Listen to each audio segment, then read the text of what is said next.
warahmatullahi wabarakatuh. Saya Yolanda Dwi dari 2023C ingin menjelaskan teori semiotika.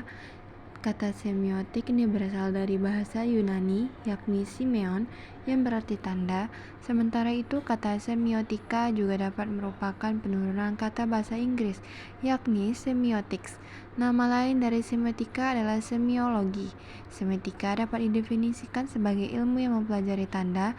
Tanda itu sendiri dianggap sebagai suatu dasar konvensi sosial dan memiliki suatu makna tertentu. Teori semiotika menurut para ahli, yang pertama ada Peirce. Menurut Peirce, tanda dalam semiotika akan selalu berkaitan dengan logika, terutama logika manusia untuk menalar adanya tanda-tanda yang muncul di sekitarnya. Peirce membagi tanda atas 3 hal, yakni ikon, indeks, dan simbol. Nah, yang kedua ada Zeus. Dalam pandangan Zeus, segala sesuatu yang dapat diamati atau dibuat teramati dapat disebut tanda. Karena itu, tanda tidaklah terbatas pada benda. Dan yang ketiga ada Ferdinand de Saussure. Ferdinand de Saussure dikenal sebagai bapak semiotika modern. Menurut Saussure, semiotika adalah kajian yang membahas tentang tanda dalam kehidupan sosial dan hukum yang mengaturnya. Semiotika terdapat 3 simbol. Yang pertama ada ikon, yang kedua simbol, yang ketiga indeks. Berikut adalah penjelasannya. Yang pertama, ikon, tanda yang mirip dengan objek yang diwakilinya. Keberadaan ikon biasanya mirip dengan sesuatu hal yang dimaksudkan. Contohnya, cap jempol presiden adalah ikon dari ibu jari presiden.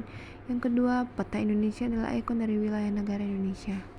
Yang kedua ada simbol, tanda berdasarkan konvensi, peraturan, atau perjanjian yang disepakati bersama. Simbol baru bisa dapat dipahami jika seseorang sudah mengerti arti yang telah disepakati sebelumnya.